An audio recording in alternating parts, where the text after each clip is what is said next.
Don't come to the club and start talking about what we've done in the past.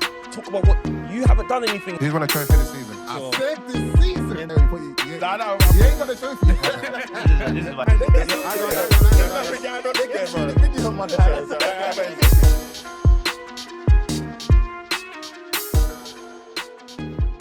Welcome back to another episode of Podcast Pundits. I'll be your host with the most. It's not even close. And I'm Strives. You can call me Striver. And I'm representing Arsenal. Gotta kiss the badge, top of the league. Yuck. Yuck. Top of every league. You know what I mean? Yeah, so man, I'm an avid Arsenal fan. And when it's international duty, I'm representing England and I'm representing Nigeria. You'll be glad to know that I'm not here rambling by myself. I'm joined by my fellow podcast pundit. Yeah, it's your boy Joey Nomadic, aka Liverpool's number one supporter, aka it's not going well for us, aka I'm still here supporting Slot and Liverpool. Let's do it, boys. I'm not sure you're supporting Slot. I'm still here supporting Slot and Liverpool. Let's do it, boys. I feel like you've you see this? A little bit. You see this? Don't ever forget that. For those that can't see what he's pointed to the Premier League trophy. Official Premier League trophy, bro. They lent it to me for the day still. All right, so before we go into the festivities, because we've got a lot to talk about. Let me let you know where you can find us, and we are on all digital streaming platforms. We're on Spotify, we're on Apple Podcasts, Google platforms, Amazon platforms. Wherever you take in your podcast pundits, you can find us there. Just search Podcast Pundits. Yes, please tell a friend to tell a friend and let a family member know, because the likelihood is if you're listening or watching, you found us already. So do the good deed and let someone else know where to find us. We're also on all social media platforms. So you can find us at Podcast Pundits _ on Instagram, Podcast Pundits _ on X, formerly known as Twitter, and we're Podcast Pundits on TikTok and Facebook. So yes, press that like button, press that share button, press that subscribe button. Help us grow. We're a growing platform. And if I do say so myself, man, the conversations and the content's popping. So yeah. Hey, yo. So yeah, man. Look, there's been an eventful week of football. I think you would agree with me there, Joey. Yeah, for sure. Yeah, so I mean, we kicked off with the Carabao. Jeez, Carabao. done it again, yeah? Yeah, did I do it again? Remember, League Cup, we agreed, bro. Yeah, we did agree, man, but I'm going to try one more time, the Carabao. Come on. Cup fixture, but we'll touch on that a little bit later. I think there's no other place to start than the corker of the week. The game of the weekend. Headliner. The headliner of the weekend. It was the Premier League champions versus. Should I say that? Yeah, I was gonna say the runners up, but it's too early to say that kind of stuff. So I'm gonna say the Premier League champions versus the current title race challengers, Manchester City.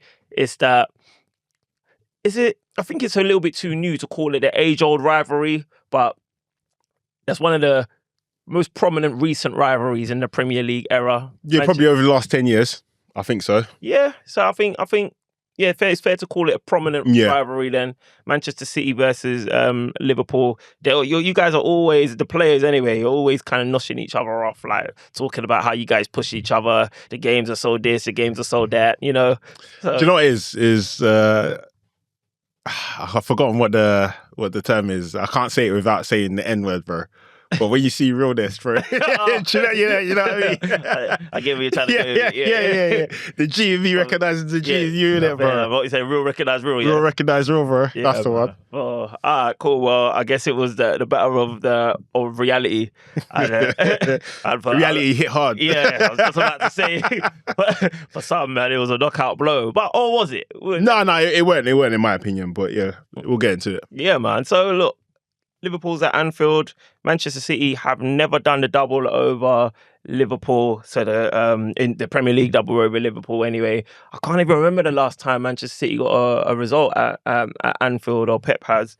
So yeah, man, it was all to play for. Arsenal fans would have been watching with a keen interest. Yeah, for sure. Because Arsenal had obviously extended their lead to the top of the table. Wait, you man still like Well, you're still one eye. Yeah. Nah, you shouldn't be, man. Come on, man. Yeah. I told you about Man City, bro. They ain't got it, bruv. They ain't got it. This is what I want to get into it with you, because the streets are saying that Liverpool's punk asses gave Manchester City the impetus that they might need to go on that run, because although Manchester City cut the lead from 6 points to 6 points, because people are kind of like they actually did something. No, they did something. They definitely did something, because if they didn't, it would be 9 points.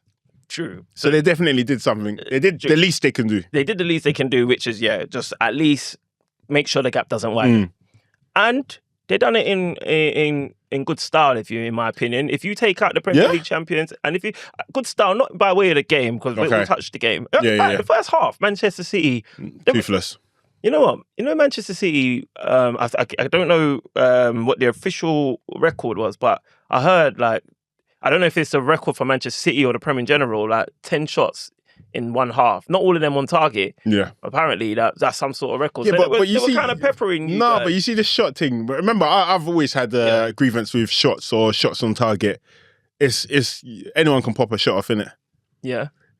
Is it you can pop off shots all day and still be a toothless team, innit? I think they were toothless in the first half. Because Haaland had that chance very early on that he probably should have done better with. No, he didn't have a chance. Kirker's got the ball. What, when Kirker's got the Bernardo ball. Silva played it into it? Yeah, and then Kirker's got the ball. That's why he didn't get a shot off. He did. I swear. It's either Kirker's kicked it onto his foot or he kicked it onto Kirker's foot. It wasn't a clean shot. So I don't consider that a chance on goal. That was a big chance, in my opinion. That has to be counted, because how if a player is are you trying to say there's no other iteration where Haaland could score that goal? Not if Kirker's exists. The way how Kirker's got a touch on that ball. It can't go in the back of the net, bro. It can't even go on target. Oh, so yeah, Kirker's he defended. Kirker's, I'm all thinking. Oh, you're talking about another chance. I'm thinking about the. I thought you was talking about the keeper, but I'm talking about what was it? Kirker's is the. Milos Kirker's came in and he got a touch on it. So that's why, because if Kirker's in there, that's back in the net, bro. Wait, so are we talking about the same? I think it's the same chance, early in the game. Yeah, early. Bernardo Silva and Haaland is running in from the left, in behind goal. Bernardo Silva puts a good ball, and then Milos Kerkez comes in and gets either Haaland hits the ball and Kerkez gets a touch, or Kerkez hits the ball into Haaland's foot, and then it goes off. Yeah. So I hadn't studied it. The forensic. So it looked like a chance, but it was great defending from Milos Kerkez, and then part of defending from Liverpool because of how he got in behind. Yeah, cool. And then outside of that, it looked like it was more City's half than it was Liverpool's. Yeah. I know you're calling it toothless, but for me, Liverpool didn't turn up. Yeah, so in that first half, in my Liverpool group, I remember saying, they're putting a squeeze on us. But I remember also saying, I don't mind, as long as we can hold out, even if we concede a goal, as long as we can hold out, I know in the second half we're going to come out and play football, not because Liverpool are this great second half team, but because Man City aren't a great second half team. One of the worst second half teams. Yeah. And I think Slot was figuring out what Man City were doing, and he would have something, because usually Slot does come out in the second half. But yeah, man. Yeah, and pretty much to the T in the second half after the interval, Liverpool. Just quick recap on the game and we'll go through all the talking points. I think Liverpool had like a 15, maybe 20 minute spell where you guys were just intensely kind of... It looked like the pendulum had swung. Yeah. You know what I mean? So Manchester City might have had 10 shots in the first half. You had 12 shots in the second half. You know what I mean? So the pendulum had swung, and then obviously we had that... that amazing free kick from Szoboszlai. There was a free kick from Salah earlier that was pitiful. Why does that matter, bro? You don't see pitiful free kicks in games, bro. No, but why are you like signaling that up? Because I remember looking at it and I'm seeing him and Szoboszlai like kind of hovering over the ball. And when Szoboszlai runs into the box, I was like, nothing's happening here. Statistically speaking, this season, correct.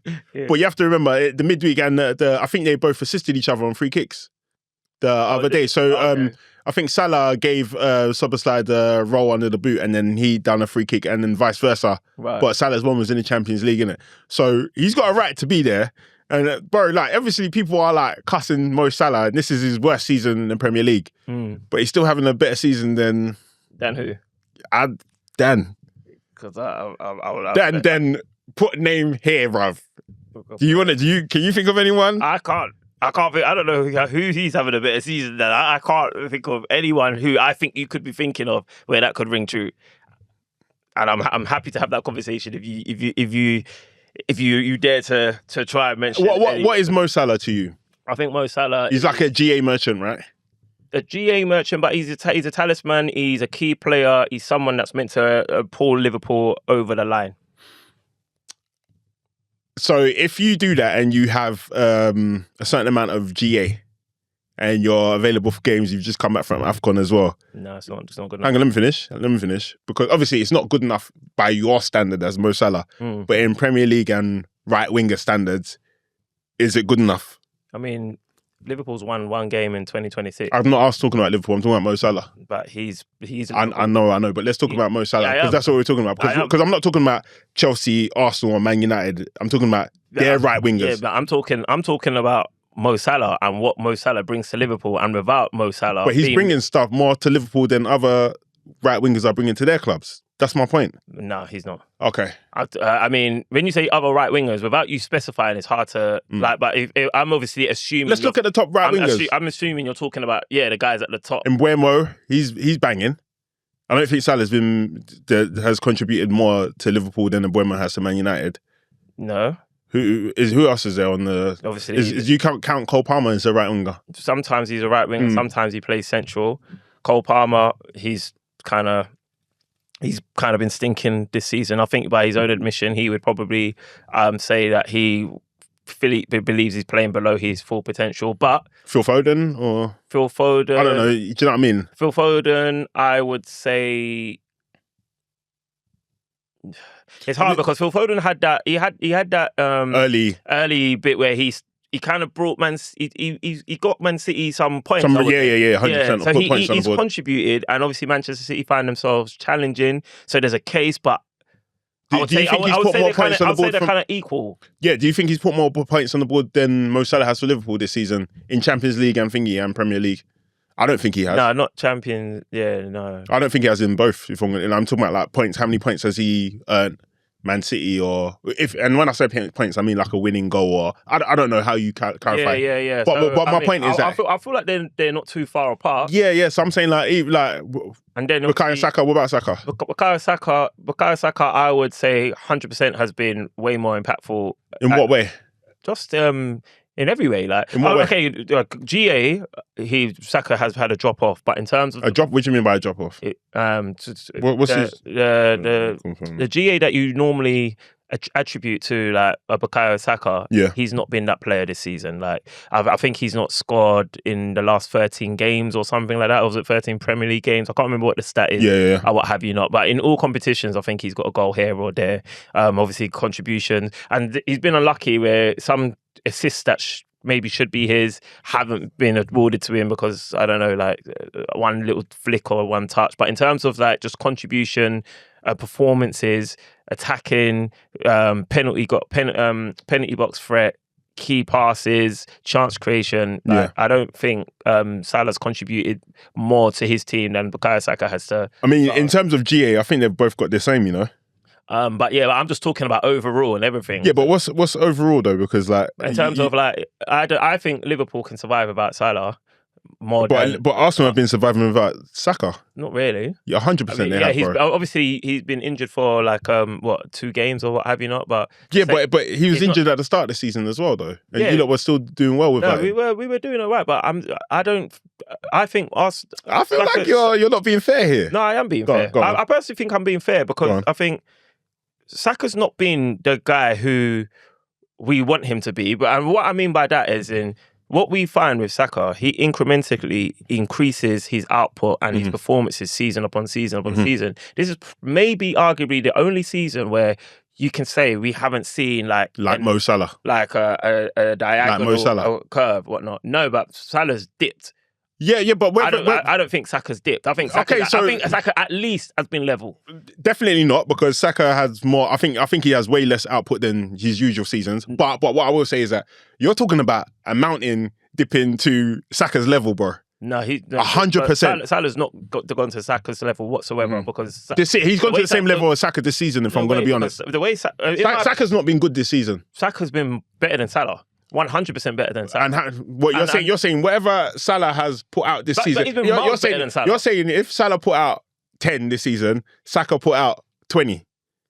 Is that what you're saying? Yeah. I don't think so. Yeah, and I'm not talking like in terms of goals and assists. I'm just talking in terms of impact performances but the thing is that Salah is goals and assists, isn't it? Yeah, but then Saka's goals, assists, key passes, chance creation. There's a lot more to it. Mo Salah does. Mo Salah does all those things as well. Especially last season. Let's have it right. Last season, Saka didn't do any of those things better than Mo Salah. Last season, and Mo Salah led his team to win the Premier League. And 2 seasons before, Saka didn't do that better than any of those things better than Mo Salah either. Better than those things, yeah, he did. Yes, he did. But maybe 2 seasons ago, he didn't do any of those things better than Mo Salah. Maybe not goals, but yeah, chance creation and key passes. I'm not sure if I'd agree with you. I'm not sure I'd agree with you. We can confirm that off my. Yeah. But I don't think he's done any of those things. I'll confidently say in the same time. You're even like. I'm surprised that you're even pushing back on this. No. So way that Salah can even talk to. In my opinion, I don't think Saka can talk this season, bro. Nah, he can. I don't think he can, bro. He definitely can. I don't think he can, Strauss. And you know what? And I think to the point where people was questioning. We're saying Madueke over Saka. Yeah, in no universe or galaxy in every it should never ever be a thing, bro. That you might be right. So that's what I'm saying. Every corner of every room or every life or every social circle, there's always a maniac. So there's always going to be some lunatic that says something crazy. You know that. No. Sometimes you could just be. You could 100%. 100%. But the people that were behaving like maniacs were people who breathed the same air as you and I, bro. I would beg to differ. No, 100%. I would beg to differ. There's no one that can tell me, and we'll get onto the Arsenal game, but I've seen enough Noni performances. I'm saying that would let me. I'm saying now. Obviously, now you're saying you're saying that. No, but I've always been saying that. Of course, I'm saying now we can all confidently say that from seeing Noni Madueke because he's given another sample. But there was a beginning period where people will romanticize those. Exactly. But then you should never romanticize. No, but that always happens with Saka, and I think that's a conversation that we can with go Arsenal fans. No, with everyone because like never. Saka's always had to prove himself time and time again. So the moment someone else comes into the picture, of course, it's going to be like, I'd rather see Noni rather than Saka. Like it's just something he's always had to deal with. And why is that though? It's just because Saka isn't the he's not like. He's not your beautiful. Neither is Mo Salah. Player. Neither is Mo Salah. But then what Mo Salah has given to the game. First off, he's got way more, a much larger body of work. Yeah. To count from. Mo Salah is a great player. I'm not popping his thing down whatsoever. But what I'm saying, he's got a massive body of work to play for him, and he has actually done beautiful stuff. Mo Salah has actually. I think Saka as well, though. Yeah, Saka has, of course. I mean, but in terms of why people don't tend to like gravitate to like a Bukayo Saka, they tend to like credit him more for his athleticism, how strong he is, his pace. Seems like you're saying it's a bit racist. Sometimes I don't think so. Sometimes they have been. They kind of equate him to his raw African strength. Rather than, even though he's a British player, I don't think so. These are the conversations that have been around me. Yeah. And like, because obviously you know that I hold him in very high esteem. Yeah. So when people are genuinely like coming back or rebuttaling my case for Saka being world class, for instance, or like I don't think he is, but yeah. Again, but I think Bukayo is. He's been consistent at world level, and he's but world level doesn't mean anything though. Do you know what I mean? It does in the conversation where you're asking whether somebody's world class or not. No. Do you know why? Because if you play for Papua New Guinea and you're a world class player, then what does that mean? What do you mean if you play for? If you're from Papua New Guinea, and you're a top elite athlete, bro, playing in the football, you can't use the world stage as a litmus test for whether you're a world class player or not. Why not? Because you play for Papua New Guinea, bruv. Well, I don't get that. So it's like playing for a non-league club, bro, and then being a world-class player, bro. People aren't gonna see you as a world-class player when you're playing in non-league, bro. But okay, but I mean, do you get that? I'm not sure I do because like, if you if you play for Papua New Guinea and you're on the stage where you're getting to compete against the best, You're not going to be on that stage because you play for Papua New Guinea, is my point. Yeah, but I'm just saying, if you were on that stage, but if you're saying you're not going to be, that's not Bukayo Saka's story. He plays for England. No, so that's that's why I said the world football, it's not a litmus test, because especially when you're playing against teams that aren't that great. But we can't. It's only when you play against we can't bring in hypothetical things that aren't the case when we know that he's actually playing in Champions League. But you know what? This ain't even about Saka. So, but what I will say is that Mo Salah has been bad by his standard this season. But by the standards of right wingers this season, I don't think he's been that bad. That's the only point I'm making. I mean, Mo Salah, I suppose the only crime that he's made was taking that free kick. That free kick one, and two. But I'm just, before the whole game, he just wants to play for Liverpool, and then obviously he had that whole debacle between him, Slot, and that fallout or whatever that dispersion seemed to be. But when you kind of strip it back, he just wanted to play for Liverpool. But the point of the matter is, or the fact of the matter is, and my point is, the reason why he's had to make such a big fuss is because this guy's kind of stunk most of the season. You think and you're saying by his standards, but I just think he stunk, full stop. I just think that I think what he's been good at, I said it last week, is what he is good at. He is good at where he's still got that element of the fear factor. He does draw players into it. Out of position, position. That creates play, was creating space for your Ekitikes and your works and what have you not. But outside of that, I can't really think of anything. I think yesterday he created chances. He created one clear-cut big chance that will count as a 1 on XG. That ball into Ekitike, where Ekitike, I thought he was going to go to Havertz, but he played it out wide to Salah, and then Ekitike makes the run in behind and he headers it.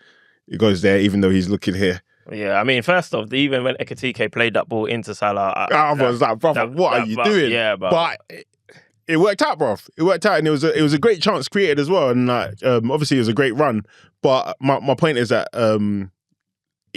I can't say that he's. Obviously, I thought he stank by his standards. Yeah, but I don't think he played that badly yesterday. No, I'm not even saying that he played that badly yesterday. I think Liverpool overall, I can't say that you guys played well. I'll be honest with you. And the reason why I can't say that you played well is because the first half I thought you guys were like toothless. No, at Anfield, that's not what I expect. Do you know what? You know why I can't even call it toothless here? Because we didn't even get opportunity to bite. So I'll call it the stage before toothless, spineless. And imagine, spineless. I'll call it. We've just seen what Manchester United has done to Manchester City. Yeah, if anyone's gonna do that to them that's not how football works. That's not how football works. Yeah. But let's think about it. We've got this record that Liverpool's formidable at Anfield. Full stop. Not this season. No, but just full stop though. Forget about just this season. Full stop. And then even if we take into account this season, you'd still fancy Liverpool at Anfield rather than any other stadium. Do you get what I mean? 100%, yeah. And then we take into the context of the actual fixture. This is the first time Manchester City's done the double on Liverpool in the Premier League since 1937 season. Yeah. Yeah, so that I don't know how. Is that a big deal to you? That's like 90 plus years, bro. Yeah. Is that a big deal to you though? When you're thinking about if you remember how I started the conversation, Manchester United, after what I've seen Manchester United do to Manchester City, when you think about Liverpool and you think about all those factors, I think it is a bit of a big deal. When you think about the factors that Man City don't tend to get results against Liverpool at Anfield, when you think about the fact that they've not done a double over Liverpool, like all the, let's say as you and Raf might say, the football gods, no, I don't believe in them, bro. I don't believe in them, bro. We spoke about this. You definitely did. Well, you would think that there was more evidence to suggest that this game is more in Liverpool's favour. And plus, you both have certain things to fight for. You've got City's trying to fight for the title. Yeah, Liverpool's trying to fight for top 5, yeah? Or top 4, top 5, whatever. At least top 5 this season. Yeah. So, I'm not expecting that. So in that first half, I thought that it was... if I was a Liverpool fan, I'd be raging. Yeah, remember what you asked me last week, and I said that I don't think Man City have what it takes to come to Liverpool and play well against us.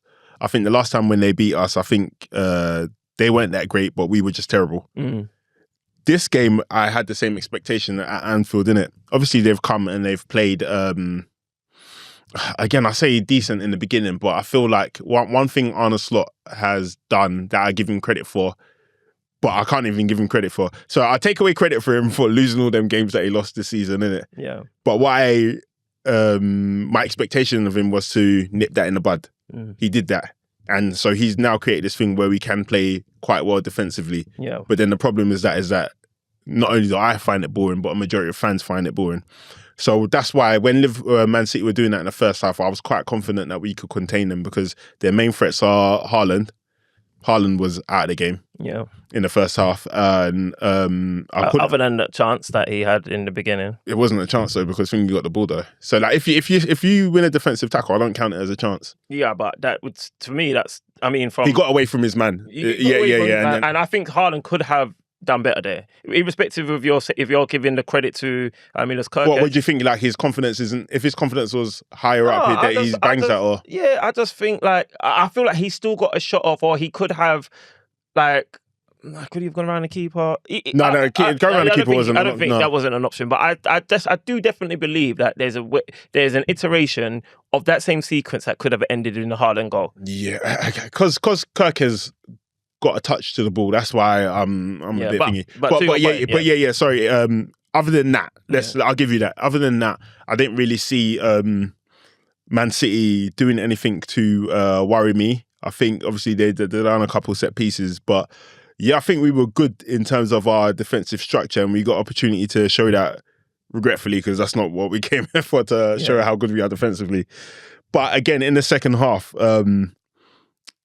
That's what, do you know what I mean? Like some people are saying like they don't like what they're seeing here. They don't like what Liverpool are doing.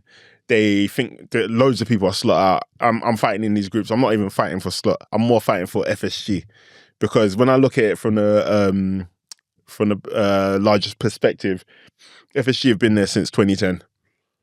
What's happened since 2010? Our fortunes from 2010 onwards have been a lot better. Have been a lot better. That's true. But then since 1990. But there are some fans that take take serious umbrage against FSG. Yeah, because they still think they're paying from sixth form, bro. You're not paying anymore, bruv. You've only won 2 titles in 35 years. Do you know what I mean? You're not what you were before 1990. You're not that anymore, bro. So since 1990 or 1992. Loads of people have come in and tried to do their thing. Loads of owners have come in and tried to do their things. We've had your Gerard Houlliers, your Roy Evans, and all of these guys, and they've done well within what they could do. But realistically, since FSG have come in, they've had the wherewithal to bring Arne Slot into the club to deliver major honours that we needed as a club, and then they've had the wherewithal to bring Arne Slot in. They're saying Slot out, bro, and sack him. But I'm like, you lot don't know who runs your club. There's no way they're sacking Slot until they're ready to sack Slot. And he 100% has credit. I watched the round table the other day, bro. They love Arne Slot, bro. All right, look, I think you meant to say Jurgen Klopp when you said brought him in to bring major honours. No, they brought Arne Slot in to bring major honours, bro. And he won an honour in his first season, bro. Okay, so it's like, No, obviously they brought in Jurgen Klopp and he done his honours. Yeah. And then they brought in Arne Slot to carry on that legacy. Because with Arne Slot, the first season, I think at the end of the day, to win the Premier League title, as much as you might need some fortune, there has to be a bit about you. And make sure you don't follow that up with a butt, bruv. No, there is a but yeah, I feel like I can say it because I've been saying, like, even from last season, I was rating Arne Slot even when I watched him in pre-season when he played Arsenal, and I was saying, I think Arne Slot has got something here that I believe that Liverpool would finish above Arsenal and win the league pretty early last season. But why I say where the but comes into, and is a massive but now, is because it's like, all right, you've shown your you kind of like strip back this rock and roll football, and you provided a sturdy foundation whereby it was less emotive football and is a bit more controlled. Whereas, so you still had that attacking prowess, but you had that defensive solidity, which became the foundation as to why you guys were able to win so much. And I saw adaptation. I saw when Ipswich was bopping you off the pitch in one half, and I saw him switch it up and then win that game 2-0. And you saw like evidences of that. Test.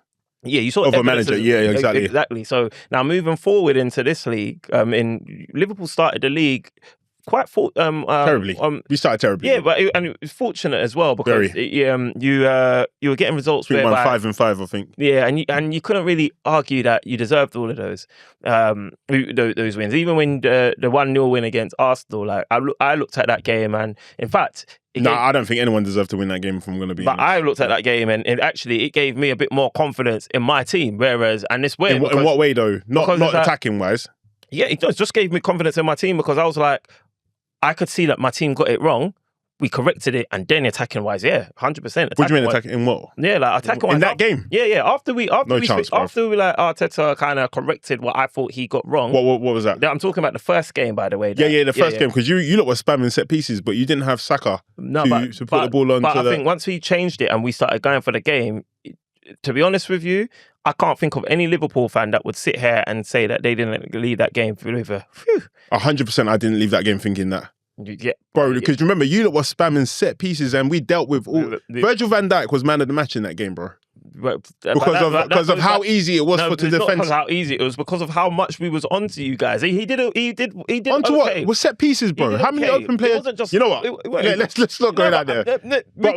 My whole point is I didn't look at Liverpool in that first 5 games, and even though you picked up those points, and what have you not, I didn't really look at Liverpool and think this is the same slot that I was like giving so much credit to in a previous season. Now I can obviously caveat that with I don't know how much influence he had over the team that he's taken into the season, 100%. This season.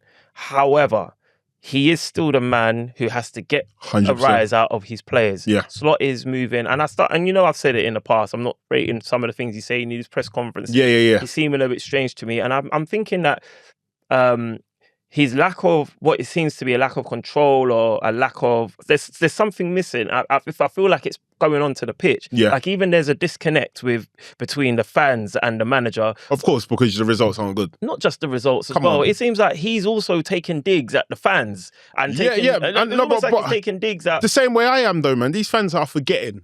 They're forgetting. They're very, very forgetful, bro. Like I say to everybody, bro, like would you take the Premier League and then come 8th next season, bro? Everybody's snatching it out of my hands. Everybody. So when I'm saying that they're forgetful, even after Liverpool has won the Premier League, I'm saying you had the Champions League. I'm saying like, you guys were successful. You're not paupers anymore. Strauss, listen. Last season, before we won the Premier League, if I said to any of my boys, "Are you taking the Premier League and then finish 5th next season?" They're all taking it, bro. You think so? All of them. We have one Premier League, so bro. Why is there so many people that slot out then, if that's the case? What did I just say, bro? They're forgetful, bro. They're forgetful. Very forgetful, bro. Are they forgetful, or is that just something that 100%. You've made up in your mind to give you that comfort blanket for how poor you lot are playing? Because no. If what you're saying is true, you know what I mean? Like, if what you're saying is true, how can that be the case where we are so many slot out? There's so many people that are slot out because essentially that's what's happened. Like maybe you sold your soul, and now you're playing this. Maybe because it's not the first time we've won something and we've been terrible the next season. But they went Jurgen Klopp out, and they went Jurgen Klopp out because they liked what they saw in it. And then when Jurgen Klopp had that season, I think we didn't have any centre backs that season. And then the next season, I think we finished 3rd and we were in the Europa League. There was no excuse, but it stank. So there were some Jurgen Klopp people out, but not a lot of them. My thing is that if you would have snatched my hand off for that, then you are forgetful. Whether you think I'm crazy, they're all saying that I'm crazy or vice versa. My point is, you can't do an eye test like you did and say, oh, you know what, Arne Slot may be the guy, and then do another eye test and he fails that eye test, and then hang on, and then now your final decision is that he's not the guy. Best out of 3, he's won 1, he's lost 1, then we do another season, right? Fair enough, but let's put some nuance into that. Yeah. You've won 1, you've invested into your squad. He didn't, bro. The one thing he said is, don't sell Luis Diaz. You sold Luis Diaz. Next thing you do, you've taken your right back, who is your most creative player. You've gotten rid of him.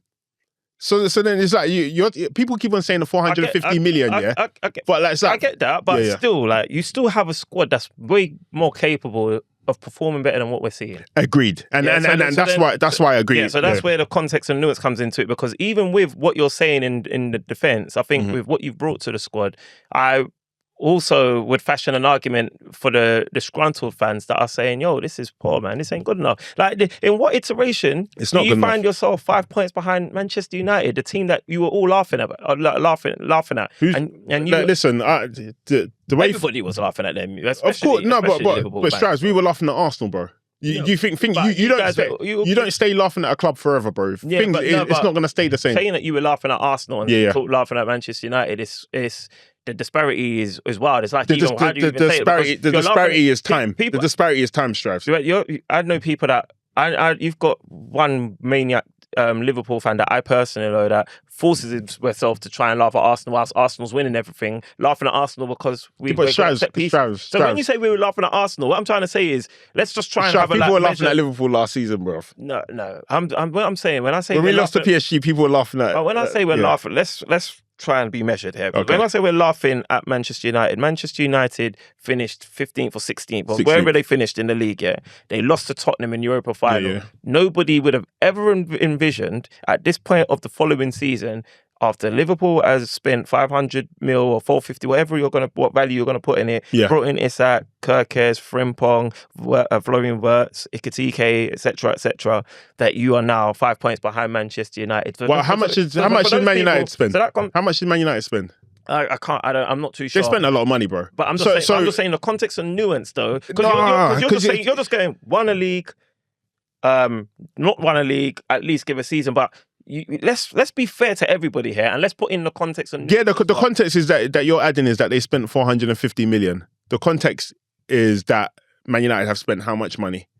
So do we look at the difference between how much they spent and how much we spent, and then we say, okay, because there's this much, should Liverpool be X amount of points ahead of Man United? All right, so let's get back. My point is that Arne Slot is underperforming. Agreed. Mm-hmm. You lot can have your grievances and be disgruntled. What do you think happens next? Do you think you sack Arne Slot and then getting Steven Gerrard to see out the season? I don't know if they think exactly getting Gerrard, but getting Xabi Alonso next season or whatever. Yeah, of course, bro, because people dream in it, bro. Yeah. But there are only two Premier League winning managers in the league currently, bro.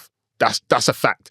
I don't deal in all of these dreams and all these things that I can't confirm. So if I'm dealing in the facts, the fact is that he's had a good season. He's had a bad season. Now I need him to clarify with a third season, bro. So, all right. So using that logic, when Di Matteo won the Champions League, then was it right for Chelsea to obviously? Di Matteo was a caretaker, bro. Yeah, I know, but I don't believe in keeping caretakers. No. If you haven't just because of a label, but he still no. Because Champions League. Yeah, but he didn't win all the games in the Champions League to win that Champions League. So if you're a caretaker and you're here, then there's no pressure on you, bro.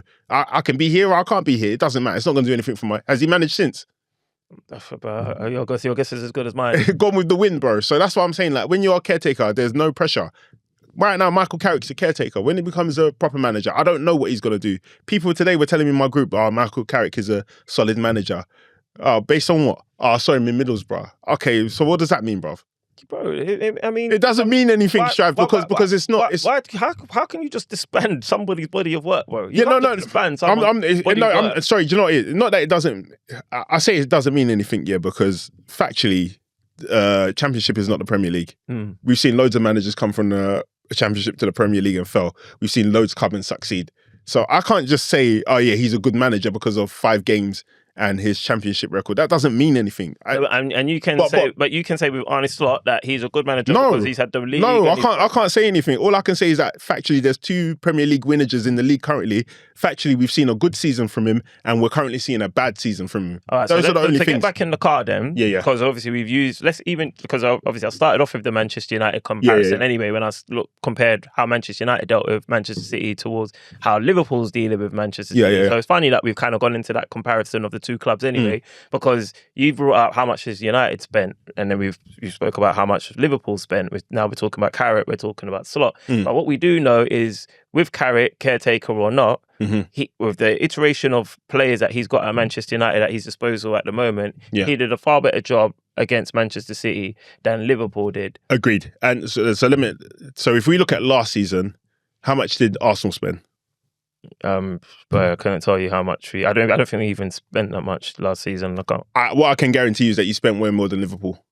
We didn't spend anything last season. Yeah. And we won the league and we did a double over Man City. So how much you spend means absolutely nothing. It's nothing. It doesn't mean a thing, bro. No, but it's not about how much you spend. It's who you spend it on. So it's not like you spent them on jokers. But we didn't spend money on anybody last season. So that's why I'm saying spending money doesn't mean anything, No, bro. but let's, again, back in the car, talking about this season. You spent money and you've brought in great players, Joey.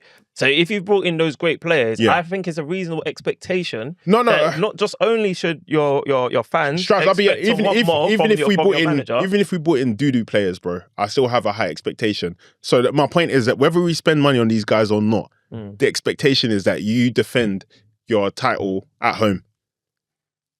Yeah. So he's failed there, but my point isn't about whether he's failed or not, because he's failed.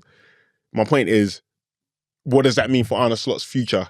And what decision do you think FSG is going to make? I don't think FSG are going to make a dumb decision. And why do you call the fans forgetful, or it feels like you're maybe diminishing like their sense, their I don't know, like based on the rationale based on the facts, bro. Because again, I can only put it down to the black and white. The black and white is that you only have 2 titles since the Premier League has existed, bro. And that's what he's saying. Yeah. So do you know what I mean? Yeah, but that's what he's saying. And I don't know that I don't know if that's, so to my point, I don't know if that's the strategy he should be taking as someone who's currently stinking. Telling the truth. Even he's telling the truth. It's like I stink. But it's like, okay. What do you smell like, bruv? No, but you not stink because you're fans and you've allowed this to happen. And then the one person who tries to make your life better, you're now trying to send to hell because I'm having a bad time, bruv. Do you know what I mean? But it's also like, of course I'm trying to send you to hell. Cool. Because, and then because if you're saying we stink, it's like, all right then, buddy, tell me something new. That's why you came here. That's why we brought you in here. And then I showed you what life is like. I showed you what life is like in a good fast lane. Now we're stinking more than we've ever stunk. No, that's not true, bro.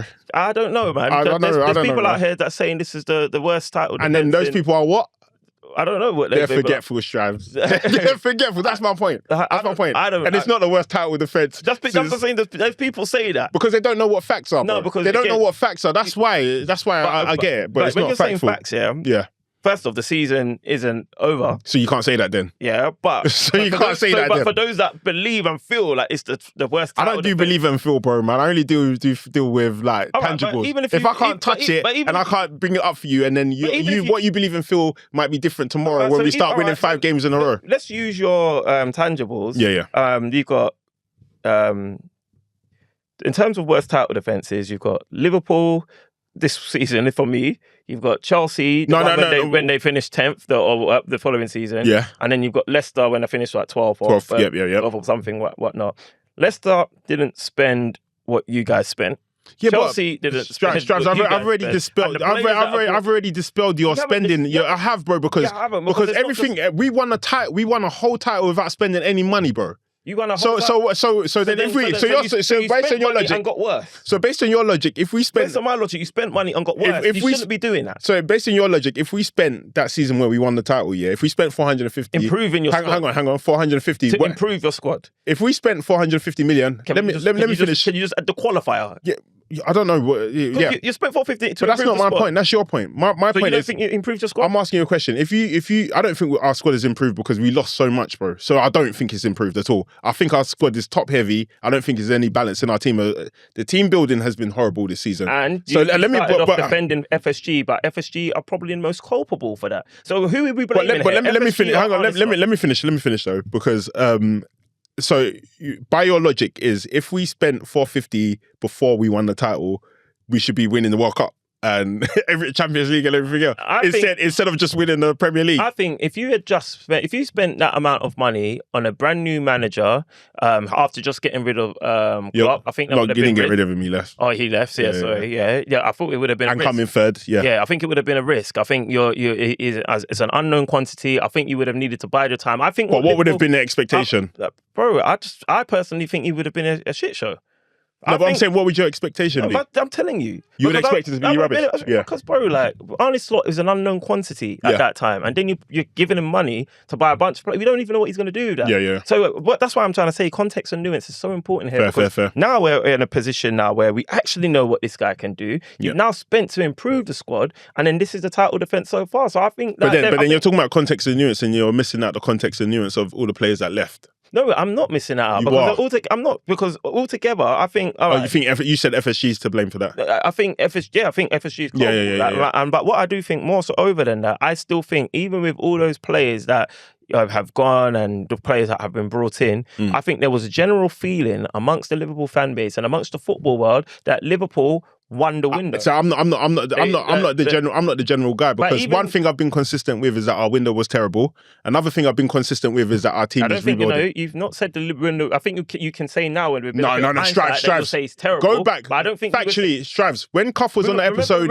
in the studio pre-season, yes, you were Cuff saying terrible. I said the season's been terrible. No, you said what if we I said the window's been terrible. You said what if you get Isak? I said yeah, it's still been terrible. We don't have a centre back. We don't have a DM. I've been saying that all season, bro.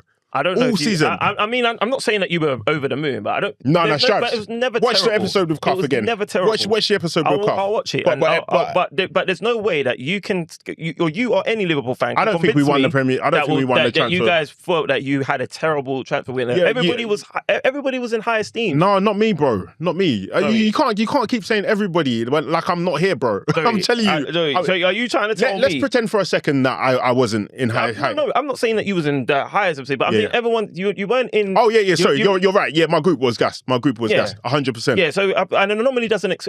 You know this. An exception doesn't disprove the rule. Yeah, but I don't know what every other Liverpool fan was saying. But I just know that my group was gassed. And you're a Liverpool fan, and that. you're around Liverpool fans. Yeah. And I was cussing. I was cussing them as well, bro. But they were cussing too, bro. So they were gassed that we got these marquee players, but they were also upset in all the players we didn't get. That's one thing I can confirm. So that's why I can't say necessarily that we won the transfer window.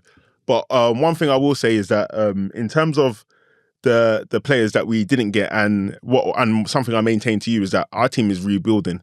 Our team is rebuilding, but you weren't accepting that. Of course not, because every team's rebuilding. So what, is Arsenal rebuilding because we bought in a bunch of players? Is Chelsea rebuilding every time they buy like no, because in transition. No, because if you have a core and you keep your core, like the other day we spoke about De Bruyne leaving, but people didn't count it as a rebuild because they had De Bruyne and they had their main core. If you keep your main core, I don't think that's necessarily a rebuild. Do you know what I mean? Or the thesis on how your football is and like what your football gameplay is. And so, for example, like Rice's. You kind of kept your core though. No, because we lost Trent, and Trent is the core. Trent's not really. Trent is the core. Core is always the center. No. So that's what I'm saying. I'm talking about the thesis. So in terms of our idea of how we play football, Trent was pivotal to that. Mm-hmm. Salah's pivotal to that. The switch ball from Van Dijk to Salah is pivotal to that. That's still in there. Yeah. That's one part of it. But Luis Diaz is gone, so now we have to change how we build up, and that's what Florian Wirtz is there for. So that's more of a football and analytical. That's not tangible. That's just my analysis on it. And also, what you're going in is you're saying all of this as if to say that this is massively destructive. Whereas there are some people that would argue that you've improved by bringing in a Florian Wirtz to help. Like I've had arguments where, like, because I've argued similarly to you, and said that Trent is a massive miss, and hence why I said that I've been on wax saying Liverpool aren't going to finish above Arsenal. But Shavs, you're preaching to the choir here, because I agree with you on that. Yeah, I'm not saying you don't, but I'm just saying that there are a lot of people that, and like I think I was about to say, when Trent was gone, they said that his contributions will be leveled out by Florian Wirtz and Frimpong. I think that's the idea. Yeah, but then you don't do that in one season, bro. You don't do that in one. You don't change how you. But everybody can. But that's my argument. Yeah, that everyone can say what you're saying, and this is the reason why. But when you say everyone, everyone can. Arsenal can. Who has Arsenal? Who has Arsenal lost that is pivotal West to how? Ham can. Who have Arsenal? Yeah. But I'm not saying West Ham and Newcastle can't. But who have you lost that's pivotal to how you build up and how you play football? Bro, Thomas Partey. Yes. Thomas Partey wasn't playing for a majority of his time. No, I'm not going to accept that. But then, I can't accept that. But that's fine. I'm not saying you have to. But you know what? But I'm just trying to say that they can hear that. But did you lose anyone else? I mean, again, if you're asking me, I remember I thought our midfield got weaker in losing Partey and Jorginho and only bringing in Zubimendi because I didn't know that. I hear that. But again, Jorginho wasn't your guy. He wasn't that guy. To me, he was. You liked him, but he wasn't that guy. For example, you wouldn't be confident if... Would you say Nwaneri was my guy? No, I don't think he didn't have an opportunity. He didn't have an opportunity to be your guy. but he didn't get enough game time to be your guy, and I don't think Jorginho played enough as well to be your guys. If I'm going to be honest, but not you personally, but as a squad. But I mean, there's enough players that was out the door, and there was enough changes whereby Arsenal fans can argue. I think that you're we being was in intellectually transition. dishonest if you compare those guys that left to who left Liverpool. Bro, all I'm saying is everybody can argue transition. That's fine. That's all I'm saying. I'm not saying that. That's true. That's true. And that's why. And the reason why I struggle to accept it is because you guys didn't just bring in paupers. You brought in good players. Yeah, 100%. And I think you have a good enough squad to be in a better position than you are now. Yeah, that's the bottom line. That's the bottom line. And then I think that's where when you get your Arne slot people out, and I get what you're saying, by the way. I understand your arguments, but just trying to speak for those people as well. It can be aggravating when Arne slot is saying antagonistic 100%. things. No, it is to me, but and then you go out and then. Not only because you got to remember, for Liverpool fans, it's been a tough season, and then there's fixtures that you don't want to lose. Losing to I know how I felt when Arsenal lost to Manchester United. So when you lose to Manchester United, for a lot of Liverpool fans, that's nah. That Manchester United was a bigger one, way bigger one than if we lost to Arsenal or lost to Man City, because Man United were not good. They were playing under Amorim. Exactly. Now, if we lost to Man United, I wouldn't be as pissed off as but when you lost to Man United, I don't think that's as big as if you lost to them at home when they played at home. I personally, for me, the way where Arsenal's at, I don't think we should be losing to. You don't need to beat Man United to win the title, bro. But you don't need to beat Man City to win the title. You can say you don't need to beat anybody, but at the end of the day, you need to beat the teams that you're 100% higher than. I think you should be beating. We're 100% higher than Manchester United, as far as I'm concerned. So for me, that wasn't that. Even when I say even agreed. I'll be honest with you. Agreed, even with Liverpool, I still look at the Liverpool games with a bit of with a sour taste in my mouth, because I've seen Chelsea get results against you. I've seen after the the last one. I've seen, you know what I mean. I've seen all these teams get results against you, and I think, why not my team? So there's always gonna be a bit of disgust when it comes to certain things. Football don't work that way. It doesn't. But look, what I was gonna say is, obviously, for you guys to not, as you even said, you was peed off with the Manchester United loss to Ruben Amorim, and then you've had losses to other clubs that are either around your level or you're better than, or you should be better than. Then lose to Manchester City. Some Liverpool fans are at a case where, you know what, the more we lose, the more chance Arne Slot is out of it. Some Liverpool fans are like you, that has Arne Slot in. I suppose. How do you feel when you see those? I'm not even that kind of result. So just for the record, I'm not Arne Slot in. Okay. I'm just don't, unless you've got somebody who is confirmed. Hang on, be Arne Slot in, and then we spent this amount of time. Do you know what it is? It's like I'm saying, if FSG were to get rid of him because he's not in an alignment with what they want or what they're trying to do, then I understand it. Like you say, I don't support Arne Slot. I support the club, innit? Yeah. So if he was gone in the morning, on to the next one, innit?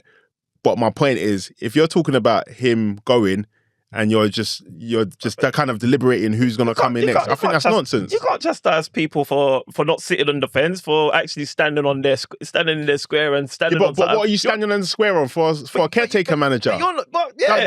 That's nonsense, bro. But why is that nonsense if they think that this particular manager is leading them to the gulag? Because what do you think about the caretaker? You don't have an opinion on the caretaker. You just want anarchy. Want change. You just want change, and change isn't always good, bruv. It's not always good, because imagine if you changed Jurgen Klopp when he finished 8th in his first season, or imagine if you changed him when he finished 5th, or it's dumb, bro. It's dumb. I think, and I was one of them dumb people. Do you know what I mean? But I think, and by the way, I don't think Arne Slot should get sacked. No, but I do think he might be a fraud. But I don't think he should get sacked. I think he deserves this season. He deserves that fraud title if he doesn't. Yeah, but I do think he deserves this season to just see what's going on. And I think he's earned that at the very least. But for me, that's all I'm saying, bro. For me to think that he's a fraud, I can also empathise, and I can get the argument of the fans that aren't having him. No, but Stravs, I think because I've argued so passionately about one side, you think I don't see where they're coming from. I 100% see where they're coming from. But I'm telling you, As someone who's been to the future of doing that with Jurgen Klopp and come back, I can see that. I tell you, that's not the right way to go, bro. Yeah, but you don't know that because you guys have got rid of somebody and you brought in an unknown quantity and he's won you the Premier League. So no, but we didn't get rid of somebody. He left, bro. So he didn't get rid of him. Because do you know another thing people were saying? Oh, if Jurgen Klopp stayed, he would have won the league. No, I don't think so. Bro, he didn't have the energy, bro. Yeah, I don't think he do you know what I mean? So that's the kind of nonsense stuff we're hearing. And then talking about Michael Carrick, new manager bounce. Rosenior, new manager bounce. How many managers have we seen not have a bounce, bro? More than we've seen have a bounce. What's your take on stuff like Szoboszlai, like being your right back in that game as well? Yeah, we don't have a right back. But I would rather see Szoboszlai there than Endo, but I don't want to see Szoboszlai there. What's that right back's name that you was mentioning? Calvin Ramsey. Why can't we see him? I would like to see him. And then have Szoboszlai advance further up. Can't you see? But I'll be honest with you, Jurgen Klopp didn't rate that guy at all, bruv. Because he came in under Jurgen Klopp. And if Jurgen Klopp didn't rate him and FSG are trying to get rid of him, bro, I can't necessarily say that I really want to see this guy here. So with Szoboszlai, obviously, Szoboszlai, he's picked up a red. Obviously, we'll talk about some of these. We've had this. I'm bored of even this. Honestly, I think he's bum anyway. But I say that as an Arsenal fan that just hates your cover. Let's talk about some fun stuff in this game. Yeah. Obviously, Szoboszlai got a red card. Yeah, and we'll go into that in a moment. But what's going to happen then? He's your right back at the moment. You're standing right back. Are you not going to play Curtis Jones? No, Joe Gomez is back. I think he's back in training. Okay, because I think he'll be back against Sunderland. Calvin Ramsey. Is that his name, Calvin Ramsey? Calvin Ramsey. I was going to call him Calvin Harris for a second. You might as well. Who this guy is. Yeah. I think it will be Joe Gomez. Apparently he's back in training. And, so and if he's not, then what? If he's not, then Curtis Jones probably. Curtis Jones has played right back this season as well. Yeah, so it's a curse, isn't it? Like we haven't had a right back play more than 3 games in a row. I don't think in it. Right back, but you're not playing him. But talking on that, talking on that though, bruv. What was going on? What was going on? Look, first off, with this game, yeah. I remember this is how I was as an Arsenal fan. Like, I remember you said in the group chats, that you think that we lost. Yeah, bro. Tell them. Because you're saying you don't believe in football gods, but all of a sudden you think because Arsenal fans wanted you to win, I think that's why you lost. You know when you say stuff, sometimes you forget the original, the initial part of it because you just assume other people are on the same wavelength, innit? What I'm saying, if football gods existed, then we lost because Arsenal fans were supporting us, bruv. But they don't. So that's not the case. But if it was... So, look, I can't lie to you, that loss felt like a loss for us as 100%. Well. It felt like a loss for us. But then my way of dealing with L's and pain is to attack, as you might know of my personality. Okay. so immediately I've started to attack Liverpool with it. Yeah. I've got the daggers out for Liverpool. Yeah. In this... So you was just hurting. Hurting, but also just genuinely thinking, bro, like, you didn't even need to do this for us. You needed to do this for yourself. Like, because now we're what if you don't make Champions League football? Like, what's your snapshot of the season? At the moment, where you're not having the same, if I'm going to be honest. You're not Obviously, having a good season. Do you know what it is? If we don't make Champions League, it's a terrible season. But it's not alien, bro. It's not alien. Like I'm saying, we had 2-3 seasons under Jurgen Klopp where we finished in Europa League, bro. You have to get Champions League Why? football. Because you have to, come on. Why? No, obviously I do it for income. Why, and it's like, come on, bro. For income. It's for income, it's for reputation, it's you're the Premier League champions, you spent 500 million this summer. There's so many reasons why you have to win. You're saying reputation, but we've recovered from not being in Champions League before. So the reputational damage is not life-threatening. You have to get Champions League. Tell me why, bro. Tell me why. I've just given you the reasons. But I don't agree with any of them because Liverpool still sign players when they're not in the Champions League. They're still signing world beater players. It is a catastrophe if you guys do not get at least Champions League, in my opinion. So therefore, that game, I'm not on the same page as you. So I think it's funny that you're telling me. I should be telling you that, bro. You know what? Because just because you sit here wearing a Liverpool shirt and you decide to be deluded, that doesn't necessarily mean that that Liverpool club and players and fans are not thinking what I'm thinking and say it. I'm just being realistic, and I'm looking at it like we haven't played consistently to even say that we deserve to be in the Champions League. So if I can't say that we deserve to be in Champions League, Whether I can't. you deserve it or not doesn't mean it's any less of a catastrophe. And what I was going to say, I didn't say it's. I don't necessarily think it's a catastrophe because I think we can still go on and do big things next season, even if we don't win. Hang on. Even if we don't make it into Champions League, I think we can do that. But a team of our standards should be in the Champions League every season. This is waffle, man. I can't say this is waffle, brother. Like, there's no way like you can sit here and this is Liverpool Football Club. Like over the last 10 seasons, how many times have we not made Champions League, bro? No, but Trav, let's have it right. We're here today.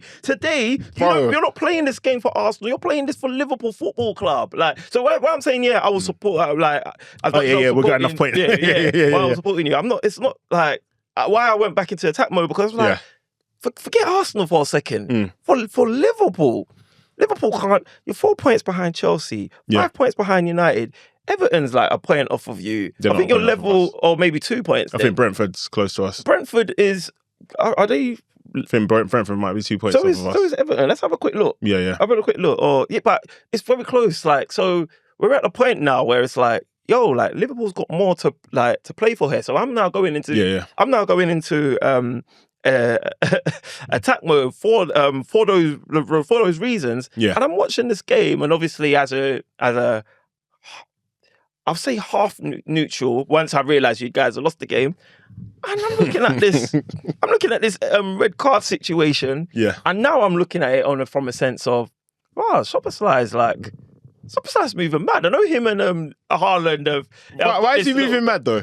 I'm like. He did exactly what I expect my defender to do, bro. What, try to get red carded? No, to try to stop the last goal from being conceded when you're 2-1 down, chasing the game.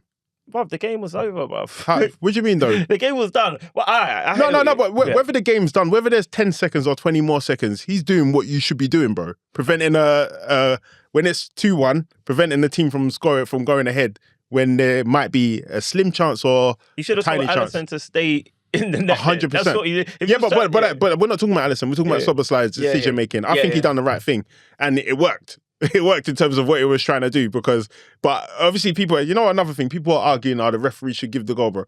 So the referee should bend the rules to make you feel better about yourselves. Yeah, is that where you're at with it then? Even Arne Slot was saying that, bro. Yeah, like a fool, bro. I'm there too. I'm like, don't give the goal. What's the rules, bro? If the rules is don't give a goal, don't give the goal, bro. That's it. Yeah, 100%. Because you're saying, Szoboszlai is now missing the game, bro, because he did a red card offence, bro. Yeah. And the irony is, if Haaland doesn't foul him back, he might not get that red card. If Haaland... No, he gets the red card, 100%. Do you think the referee would have pulled it back? 100%. Because I think the referee had VAR will pull it back. No, but I think they had to because of the denying of an obvious goal-scoring opportunity. Yeah. But that was after Haaland basically eradicated the advantage.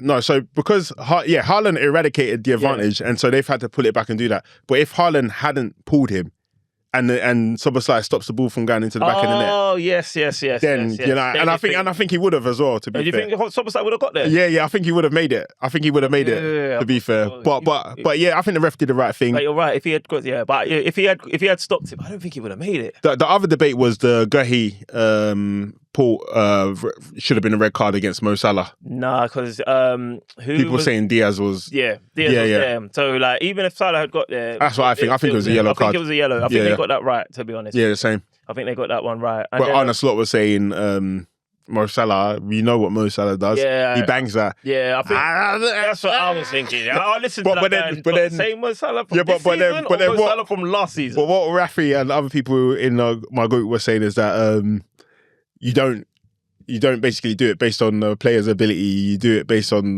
whether it's a goal scoring opportunity or not. Yeah. And goal scoring opportunity. I don't think that's true. I think if it's a Virgil van Dijk in that situation, it's less of a goal scoring opportunity than if it's Ekitike, Salah, or all of these guys. So I think there is a scale on what is considered a goal scoring opportunity, in my opinion. And referees it shouldn't be that way though. If you can say that off record, but it shouldn't be that way. But realistically, it is. Yeah. To be honest with you, Salah this season, I don't think he does anything. And I think that's what the ref thought. I think that's what the ref thought. No, bro. but even still though, Diaz was there to, I think it was like, it was. Diaz can't block the shot. No, but like in terms of the direction of the football, like I think it, in terms of like where Diaz was going and where Salah may have gone if Gueye went there, he would have had one more obstacle to overcome, which is why I don't think, that's why I don't think it was. I think it was the right decision anyway. Yeah. Yeah, so what else were there? So this happened in this game. What going for Ekitike, man? Yeah, man. Bro, I need to rise this one still. What's Ekitike done wrong? The only thing I think he's done wrong in that game was Ekitike has blanked again. Yeah, but there's what do you mean? conversations to be had. Let's do this. Go on. Because you know what? Look, you have called Gyökeres Levi jeans. Yeah. Levi jeans. Yeah, but what does that mean? I don't think you know what that means. I know what it means, but but you're talking about the way he plays. Yeah. That. Yeah. Bruv. I've never. One thing I've said is every time Ekitike plays isn't that much glorious it's way for you to be saying Levi jeans. So why haven't you called Ekitike Levi jeans then? Because I'm not like you. No, that's not true. I'm not like you. That's not, you're worse than me, bro. You're worse than me, bro. I'm able to give a man his flowers, but I'm also able to hold a man accountable. But every time I call Gyökeres Levi jeans, I always preface it with he's going to bang goals. Every time I say that, bro. Every time I say that, bro. You will land there eventually. No. I start with saying that he's gonna bang goals. Who cares about Levi jeans or Strauss? But we've had that conversation bare times, and I said I would like Levi jeans in my team. Let's have the Ekitike conversation because we've had that. Let's go. We are not seeing a striker that is any different to Gyökeres, in my opinion, because Gyökeres has been called a flat track bully. Yeah. What has Ekitike done to show that he isn't himself a flat track bully? In fact, Gyökeres has scored more goals against better opposition, in my opinion, than Ekitike has. So yeah, but what? So I don't know. What do you want me to say, bro? I'm trying to. Are you saying that Ekitike is a flat track bully? I'm saying that Ekitike is a flat track bully. And but why do you think that's an insult? Why do you think that's an insult, though? Bruv, I've said I need a flat track bully at my club. So I don't understand what you do. You're trying to punish me because you felt hurt that people couldn't leave. I feel that you. Gyökeres now. What's going on there, bro? See, but my thing is that it hurts you. But when you're cussing Ekitike, it doesn't. It doesn't hurt me. I've told you before that these things don't hurt me. But I like when you get to that same mirror you tried to put up to me, and I said, I don't mind my reflection here. When I'm putting it up to you, do I have a problem with Ekitike, bro? Do you? That's you said he's a flat track bully. That's cool with me. So what? You're calm that he. I think Ekitike is a banging striker, bro. A banging striker scores against banging opposition. Yeah, they do all of it. But a flat track bully is a flat track bully a banging striker to you. What?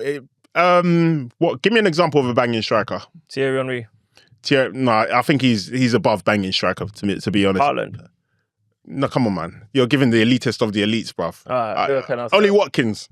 Okay, Ollie Watkins. Yeah. Ollie Watkins, in his first season, did he bang against every club? All the top clubs? I can't remember. So exactly. So it's not been a whole season for Ekitike. So I think he's potential to be a banging. I think he's potential to be a banging striker. Let me correct it. And I think he's done a great job in it. So what do we say? So for Ekitike, he gets the grace of the whole season. No. He doesn't get the jokes, but they're really no. Hang on. No. Sorry, Strauss. I've said to you, he's going to bang goals. He's going to bang goals. Who's this? Gyökeres. Yeah. What? And what has he done? He's banging goals. So what's the problem here, bro? So hold on, but is he banging? Is he going to bang? Do you believe Gyökeres is going to bang goals against? He's done it already, but against top opposition, bro. And why are you asking me that? Have I ever said that he's not capable of doing that? I'm just asking. He's shown it already, bro. He's shown it already by scoring with his cock against Atletico Madrid. First of all, bro. I'm wife for watching what a man's cock's doing. Bro, hey, listen, bro. If man's flinging it about, bro, what am I gonna say, bro? And then it came off his neck, bro, against other teams, bro. Against Atletico, Inter, Chelsea. Yeah, bro. Top club. But that's not why we call him Levi Jeans and Gyökeres, bro. And you know that's not why. So I don't understand why you have a problem, bro. No, you guys have tried to discredit his value as a striker and as our talisman. Look. You see people I like, yeah. You have said that he should be playing in the championship. He's a championship striker, bro. Yeah, you said that he's a striker. He is. But remember what Roy Keane said about Haaland? He said he's a League 2 player, bro. He's a League 2 player, and I agreed with him. But when it comes to scoring goals, he's elite. Outside of that, if he's a championship striker and he's one goal behind Ekitike, yeah. What does that? I mean, does that communicate anything to you? Yeah. Okay, so you're the one calling Gyökeres these things. Look, Del Piero is here for me. there's loads of strikers that have more goals than Del Piero that are down here for me, bro. That's all it is. Okay. So I don't understand why you're struggling Thierry Henry up here. There's people that have scored more goals than Thierry Henry. Mo Salah, he's not same level for you guys. So you know what I'm talking about. But you just don't want to hear it, bro. More GNA doesn't mean you're a better striker than these other guys. Haaland has banged more goals than Isak. I still think Isak is a better striker than Haaland. Well, I don't think Ekitike...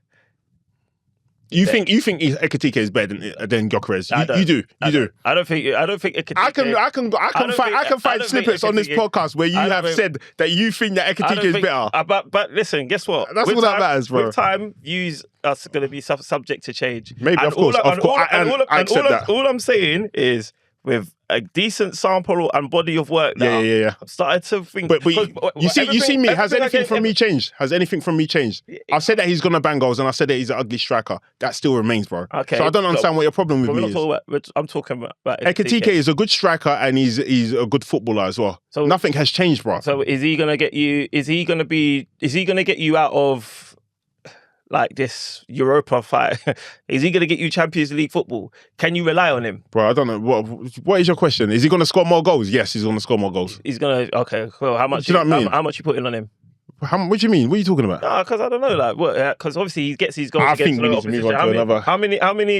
What opposition have you got left, and then we can maybe qualify how many? We're playing Sunderland next, so maybe we'll score against Sunderland. I don't know, bro. Like, I think you're lashing out on me, bro. You are, bro. I'm just. You have a problem with Ekitike. No. I like Ekitike. So you think he's a flat track? You said you think he's a flat track bully. I'm just saying that he's blanked again. No. You said you think he's a flat track bully. You said that. Yeah. He's blanked against top opposition. Yeah. So has any striker done that before? So now has any striker done that before? Now I'm raising that there's a chance, and in fact, there's legible evidence to suggest he's a flat track bully. And I said that's a good thing. I said to you that's a good thing, bro. I said to you that's a good thing, bro. I don't know how that is because you're struggling against top opposition right now. You need your striker. Strav, you don't need to beat top opposition to make Champions League, bro. You don't need it to win the Premier League. You don't need it to win Champions League. So I don't understand what your point is, bro. You said he's a flat track bully. I said, yes, I love it. What's the problem? You need to be top opposition. Yes, you might argue you don't have to. Come on, man. What are you talking about? You might have. Come on. Of course you need to be top opposition. To make the Champions League. Bro, because otherwise what? Then how do you win? Bro, you win by beating lesser opposition. It's that simple. That's how you win the league, bro. Yeah. By beating lesser opposition. We're talking about that's winning the league. We're talking about Champions League here. Bro. Yeah, you still beat lesser opposition. Any team under 5, you can beat all of them and make Champions League, bro. No, you got to get some top position in there, man. You don't. There's a lot of top Premier League against Strauss. We did intangibles. What you're saying is not facts. I don't think that works with. Mathematically, you're wrong, bro. I don't think that works there. I think it works with the Premier League winning the Premier League, but for the Champions League position, when there's 5 spots up for grab, you got to beat a couple of top clubs. I'm sorry. Mathematically, you're not right. Beat a couple of top clubs. Mathematically, you're not correct. Got to beat some top clubs, mate. All right. Next right here, bro. Yeah, you're moving dusty, bro. You're moving too dusty. I'm not. Can Man City catch Arsenal? Yeah, 100%. It's 6 points, bro. Because they've got a good run of games. If you look at their run of games versus, let's say, Arsenal's run of games, some might say it's favourable for Manchester City. That's not proven to be the case this season. With Man City, as you just going by their form, or obviously I know football's not played on paper, but obviously let's look at it forget about what we thought in the past, because I know you've said I'd still pick Arsenal to win the Prem in the past. Are you still there? Yeah, 100%. Yeah, but are you after what you saw? I brought this in to hand it over to you, bro. Yeah, to hand it. Don't touch, bro. I'm glad you did it, because I think that would have been a curse. You touched it, though. You touched it. I did it. I think I'm glad I did it. I think that may have been a curse. I nearly accepted the curse. I back you lot to win it still. I back you lot to win it. So, okay. So, all right, cool. And then my last thing before I move on, because I know we've been back again, it was a game of the weekend. Game of the weekend. Phil Foden, man. Did he play? No. No, he didn't play. He didn't. So, look, obviously, we've gone back and forth about. In fact, we even started speaking about Bukayo Saka in this episode. Don't bring that up, bro, man. Well, neither of them played yesterday, bro. But do you know what I mean? But I'm just trying to say that. Look. What's going on with him? What's going on with because these are your guys, isn't it? Phil Foden's not my guy, bro. Well, Phil Foden, that's not what happened. Cole Palmer, Phil Foden was in there with your. No. You tried to claim there's no way that people should be putting up Phil Foden against Saka. And this, we're proving why, shouldn't we? Maybe, but at the time, Phil Foden had a better body of work. Had one season where he had put up work where I thought, there's a debate there. I thought there's a debate there. I didn't necessarily say that Phil Foden's better. I said there's a debate. Now, me personally, when people were putting Cole Palmer, I thought there was a debate there, and then to the point where I grew to I'm actually more on their side in terms of what Cole Palmer has shown he's capable of doing by way of G&A, by way of leading a team that I thought was terrible at the time, and taking them on to glory, the worst kind of glory, European glory, but to glory nonetheless. And now that time has done its thing. What do you think Saka has done this season? Well, I'm just saying now time has done the thing. Bro, Saka has at the very minimum stayed at a level. He's not dipped. Yeah, but that doesn't. You get what I'm saying? Yeah, and Saka. That's James Milner, bro. That's James Milner. No, because James Milner was a 7 for his whole career, bro. If Saka's not injured, he's playing. Foden's not injured. Mm-hmm. Bruv, he's benched against Liverpool. I don't care about Phil Foden. Cole Palmer was the guy that I was talking about. Even Cole Palmer. Cole Palmer doesn't get benched when he's not fit, bro. Like Cole Palmer, what has Cole Palmer done? It's like Cole Palmer's been missing. The only game I've seen from Chelsea that I've watched it was the Champions League the other day, bro. And he balled out in that game, bro. He came on as a sub. He balled out. Like, the one game that you've seen or watched, that's the one. I didn't actually. You know what's crazy? I didn't. The West Ham game. I didn't know he was playing in that game, bro. And then when we were talking, I went and checked the stats and I saw he had a 6.5. I was like, right, I thought he came on as a sub, bro. So, the Arsenal game, I thought Rosenior got it wrong, but he didn't play that game, so I can't really say. But even when he came on, he was toothless. We're talking about the Carabao semi-final. Yeah, but he didn't do nothing when he came on. Yeah, but I blame Rosenior for that. I don't blame Cole Palmer for that. Why do you blame Rosenior for that? Yeah, because I feel like, bro, you're losing in a two-legged game. And you decide to play. Yeah. So, do you know what I mean? So what's Cole Palmer supposed to do? Just but then when he came Alakazam and then win the game. Look, I can I get what you're saying, but I can understand why he did that. Like, if you come out and play against Arsenal, we pick you off, we destroy you, and everyone goes, "How can you come and do that?" No, that's not always true. That's not always true because you came out. You can say somewhat. The exception doesn't disprove the rule. Yeah. I'll do that. Yeah. So, but then what he's decided to do is keep it tight and then get to like maybe within 20 minutes of the end of the game, throw everything at it. You had nothing in the first game. You had nothing in the first 60. What do you think you're going to magically, like I said, bring on Cole Palmer and do magic, bro? That's not how football works. Statistically speaking, that's not how football works. I can understand the strategy. And to be honest with you, it's not cup strategy in my opinion. That's more of a league. That's more league. That's what Merson was saying. He was very distraught. But as an Arsenal fan that was watching it, I'm thinking, hold on, like, we looked very comfortable defending. Very. But at the same time, I'm like, one goal and we're in extra time. 100%. This could be a brilliant strategy if it pulls off. So as people are getting but that one goal, because people are saying, Della, hold tight Della, he was saying, but if they score that goal, then he's brilliant. Yeah, but how often does that happen, bro? No, but you put yourself in that position. But Shaz, how often does that happen, bro? What do you mean? I mean, it happens often enough. Do you get what I mean? Like, I don't think it does, bro. Otherwise, everybody would do it, bro. What do you mean? Like, you're saying it happens often enough. Like, statistically speaking, to win a game, to win a cup game, that if you hold out for the 60 minutes, and then you focus on the last 20 minutes, bro. Like, you're asking an impossible question. Like, not everybody would think of that particular tactic and strategy. But I'm saying a lot of people do that, bro. A lot of people do that, and do you know who do that the most? Lower teams when they're playing the bigger teams, and lower teams don't beat the bigger teams more than they lose.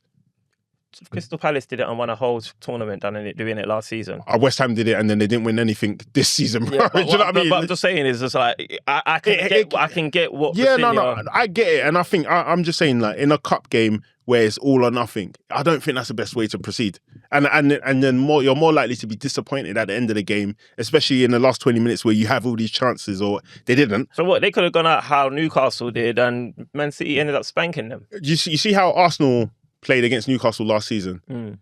Would you have preferred that, or would you prefer to have been ultra defensive and then play for the last 20 minutes? We're 2-0 down. Yeah. Yeah, we had to go for it. They had to go for it, bro. They also had to go for it, bro, if I'm going to be honest. But I suppose that's a matter of opinion. But and a lot of people side with you there. Yeah. But I'm just saying I can understand. Of course, I can understand his strategy. It's football, I understand. And in my opinion, I think it made... When I think about it, I think it made more sense. That's fair. Because when I think about which way do you have more chance of getting something? I think it was the way he chose. Because I personally think if he tried to come at us, I think we unpick him. That's just my opinion. And anyway, like seeing as we started touching on thingy, then obviously Arsenal, we've gone to Sunderland. I'll just touch on it really briefly because I mean. All time Robbie, bro, man. He put on a show for us. So. Yeah, but I'm probably, yeah, man. He had Saliba a bit nervous at times. He's gonna move mad on Wednesday, bro. What against you, man? He's going to move mad on Wednesday. Yeah. Scared, gosh, it's at their ground as well, isn't it? Scared, bro. Yeah. I'm not gonna bro. lie. Sunderland is not. They're not easy opposition for anyone. But you know, with I was glad to have got the revenge. Like after, because I blame them for all these teams starting to score past us. All of a sudden, it was nil. All of a sudden, 2-2 Sunderland. No, but you gotta rate them, innit? I rate them, but then I wanted to see some revenge, and I got it, man. You're childish, bro. You're childish. You're childish. I like what I like. But yeah, man. No, but they did really well in that first half because I felt like they matched us physically. Yeah. I think probably like you brought up, I think he was dope against Saliba. It took a really good finish from Zubimendi from outside the box. I think there was and that rush chance just before it as well, bro.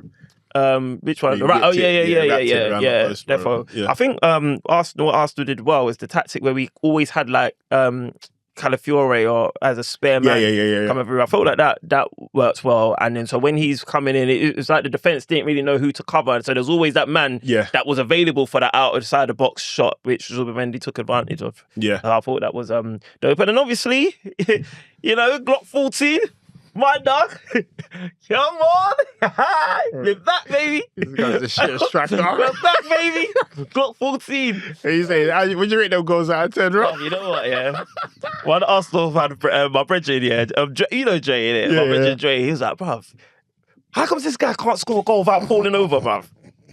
And then I started thinking about it. I was like, yeah, he does fall over after every shot, innit? That's how you're not on this guy, bro. There's no way you can think this guy's better than Ekitike as a full package, bro. I just, you know what your Corres is doing at the moment, yeah? Because he's gone from, remember, I've had a love-hate relationship with him. Love, hate, I love it. And now, I just want this guy to, remember I said, I don't care how he does it. I just want my guys scoring goals. That applies to all strikers. Yeah. But yeah. So the only reason why I'm scumbagging an argument to say that he's better than Ekitike is because he's scoring against better opposition. So until that, you could screw your face with your life. You know, because you can't accept somebody's a flat track bully and say it's not an insult to then say they're only scoring that he scored more goals against better opposition. That's not the...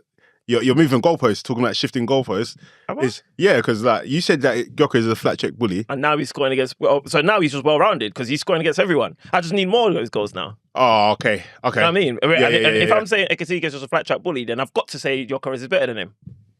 But you think a flat track bully is not... Do you know what I mean? No, because if you're just a flat track bully and what have you not, and you're only scoring against like lower opposition, it depends what you qualify as lower opposition. Is it mid? Is it lower? You know what I mean? Because I don't think Sunderland are necessarily like they've got the best out of so many teams this season. I get that. So obviously we have to qualify it somewhat, but obviously at one point where do you know why you're fraud as well? Because you're trying to discount Newcastle as thingy. Newcastle have been bums this year. Newcastle are in the Champions League, bro. They are, but they've made it to the Champions League, and were they top 8? No, I think they were 9. Relegation. They were 9. But it doesn't matter though, because so are Liverpool. So are Liverpool, bro. So like so Ekitike factually isn't a flat track bully, bro. Well, I don't know about that. Liverpool are the Premier League champions, bruv. But anyway, the Havertz and Glock 14 link up. We're seeing that a couple of times. I can't do this conversation. Yeah, I don't care. I'll do it by myself, bruv. The Havertz and the Glock 14 link up, bruv. We're loving that, man. We're loving that. And Martinelli as well. Oh, time Martinelli. I'm loving to see his resurgence, man. Martinelli. But he's still a purple. Remember that season I said was a purple patch? It's still a purple patch. The one where he banged that.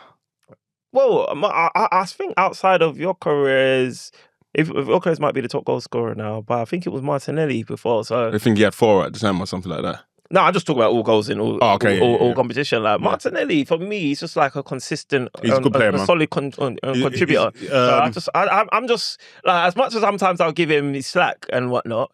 Like, he's a good squad player. I think Trossard playing well has helped him in terms of like he knows he has to be on point if he wants to play. Yeah, but I don't feel like Martinelli ever has a mentality issue. There might be times when like not mentality. I think confidence just sometimes can be thingy, but yeah. I don't. That's why I always like. I just stand by Martinelli. You know, you put him in jail a couple of times. I do, but because I'm an Arsenal fan that expects a lot from my players. I'll never put my son. No matter what my son does, I'm never putting him in jail. But Martinelli's not my son. I'm just saying, he's just one of my soldiers. Anyone I stand by, I'm never putting one of my dogs or soldiers in jail, bro. Never ever. You're just a fraud, bro. You're an absolute fraud because you've ripped Salah a new one multiple times. So let's stop lying about this. Bro, did I put him in jail? Bro, you're talking about you putting me. Just because we haven't released the watch list episode for Liverpool, bruv, there was a lot of stuff said. Yeah, there was a lot of stuff said. I can't even remember. But I never put him in jail. I didn't put him in prison, bro. I've never put Salah in prison, bro. But anyway, I can't, out of respect, bro, for what he's done for the club. Okay. But I told him straight, bro, like, you're not playing well, bro, and your spot in the team should never be guaranteed. No one's spot in the team should be guaranteed. Manchester United, 4 games in a row. Red card. I'm not counting this one, bro. Why? Bro, fuck. I'm sorry. Christian Romero, bro. I hate that guy, bro. I hate that guy so much. Not even because I hate watching, because I think Man United played decent, and I actually like watching Man United play now, to be fair. Yeah. But tell me why this guy he hates his team so much that he wants to destroy them from the inside out, bro. It's so mad because he's always a spokesperson, like kind of lashing out at the media and everyone, and then it's he lashed out at the club for not signing players, bro. Yeah, and you're the one who's like bringing, like I don't. So personally, I think before that red card, I think Man United had a bit more of the fair share, but I couldn't see them breaking Tottenham down. The only thing I think is that Tottenham didn't have anything going forward, so that's why I think I'm not like people in my group, Liverpool group, are sold on Carrick and like think Man United are shoo-in for a Champions League spot. Well, interesting stat. I think Craig Shakespeare was the first English manager in 2017 for Leicester City to win his first 4 games in charge. Liam Rosenior for Chelsea, he became the second after that win over Wolves. And then obviously shortly after, Michael Carrick became the third English manager to win his first 4 games in charge. I mean, I think it's not a coincidence. I don't think he's a bad manager at all. I think he's a good manager. I think he knows his football. I think he does the basics well. Like, he doesn't overcomplicate things. And I think he's created a good environment for the club to thrive in. 100%. And then, but I do think that's easier to do when you're a caretaker. I think the responsibility and the expectations are different when you sign a long contract. At Manchester United, though, 100%. like where the pressure and the eyeballs are like it's intensified at Manchester United. We kind of have to. No, 100%. But one thing about Man United is that these guys have had it so bad for such a long. They finished 16th last season, bro. I'm sorry, but anyone coming in after a manager that finished 16th last season, people are going to lighten up on them. I don't think he's getting the same pressure that Amorim got or ETH got or anyone before him because they hit rock bottom, bro. I think why people are giving like Carrick his flowers and stuff, it might be just simple things such as like Kobe Mainoo, all of a sudden, he was in exile. I think I saw Gary Lineker on one of his platforms and one of his football shows, like say in jest, make a joke that Kobe Mainoo should sue. He said he should sue Amorim because all of a sudden, Well, Kobe Mainoo was playing for ETH, bro. And the atmosphere was still nasty and the pressure was still there. He was like, I imagine he's been like cut out of the team and he's come back and Kobe Mainoo's been like... He's not a bad player, bro. So I don't... He's never been, and he's been contributing and he's been solid. He's been a physical presence. He's been actually quite... He has, but... He's been a key player in the Carrick bounce. Would you agree? Agreed. But none of that takes away from the fact that it's a caretaker role. Yeah, but I don't... I don't really put much credence in that. Like, it's. I feel like you're still managing a club. There's still pressure. The Manchester United fans have got there's pressure. But you think the pressure of Rosenior signed a long-term contract? I think. Yeah. Do you think the pressure for Rosenior is the same as for Michael Carrick? No, like when I say, like, I think that's different though. I mean, I don't know what. Okay, do you think the pressure for Mikel Arteta is the same as the pressure for Michael Carrick? No, but Mikel Arteta's got different pressure because he's been there longer, so it can work. It can be like the gift and the curse. Do you get what I mean? Of course, he's got different pressure. But what I'm trying to say is that his pressure is higher in my opinion. There are low expectations on Michael Carrick. When obviously now that the more they win, the expectations grow. Okay, but when he first what's that got to do with him being the manager that he is? Like, how does that discredit him? Because we don't know the manager that he is. Because it's only been because it's only been 4 games. That's why like I'm saying, people in my group are saying this guy's a good manager. What, based on 4 games? Yeah, but why are you introducing an expectation argument is what I'm asking. Because he's a caretaker manager. You brought up Di Matteo. Nobody expected Di Matteo to win the Champions League. But if he was a good manager and displays have showed to me, doesn't matter whether expectations are on the ground or if it's. Yeah, because I think it's easier to do your job when there's less pressure. And your expectations are, like I'm saying, when there's I thrive when there's no expectations.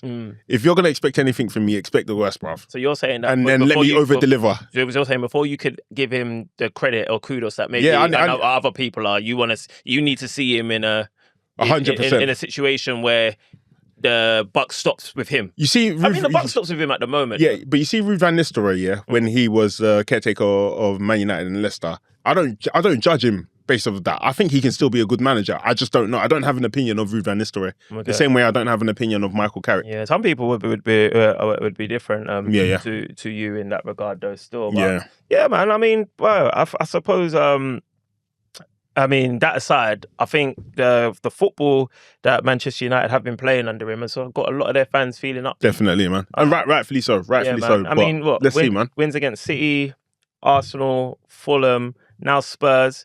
And now they got a game against West Ham, which they should win. Do you reckon? I think so. Obviously, I reckon it's gonna. I mean, that guy that's waiting to get his hair cut, he's probably put the trim with his barber. But yeah. I think West Ham, man, they got a lot to play for as well, man. I don't think so. They're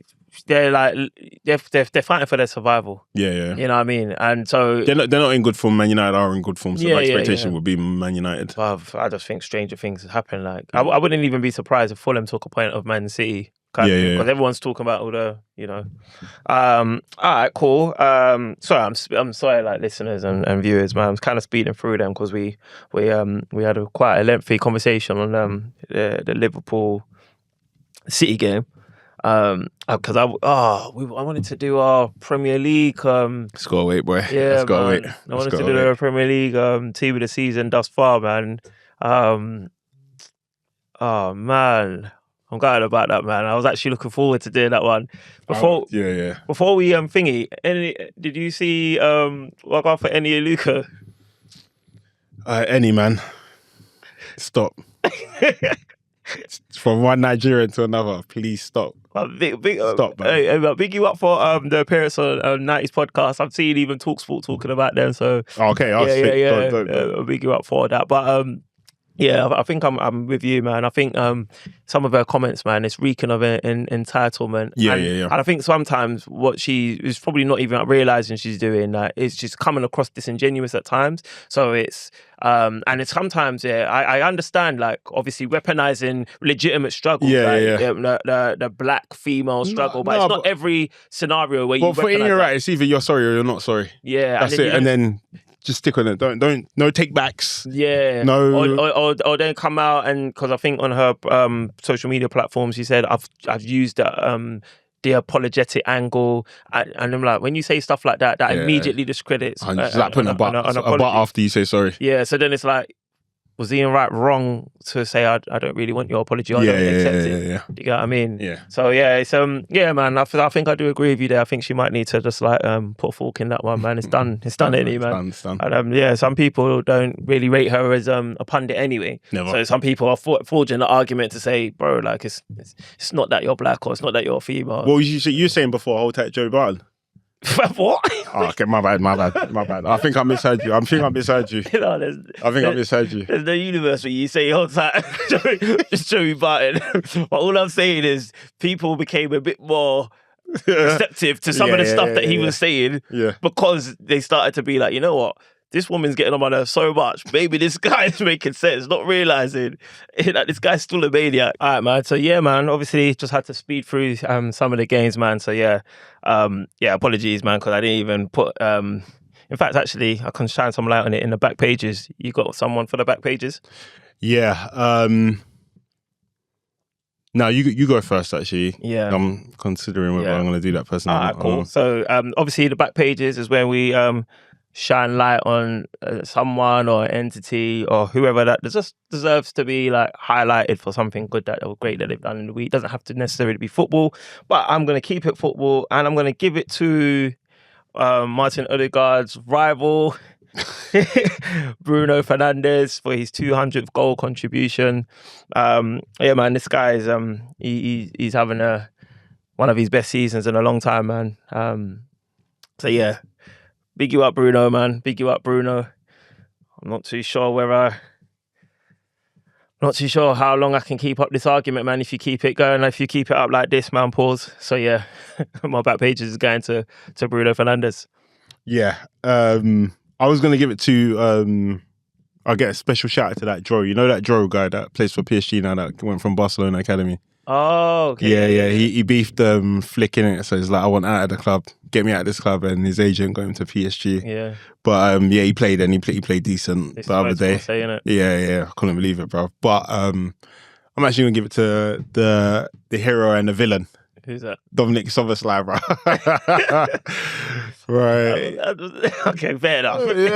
Obviously, I think he gave everybody entertainment, bro. He did. Do you know what I mean? Like, I don't think he was a villain. I think he done the right thing, bro. But that free kick, man. Like, people's jaws hit the ground there, man. So banging free kick, but he's a cheat code, man. Yeah. Well, no, not cheating enough. Otherwise, we'll be winning the league. Do you know what I mean, bro?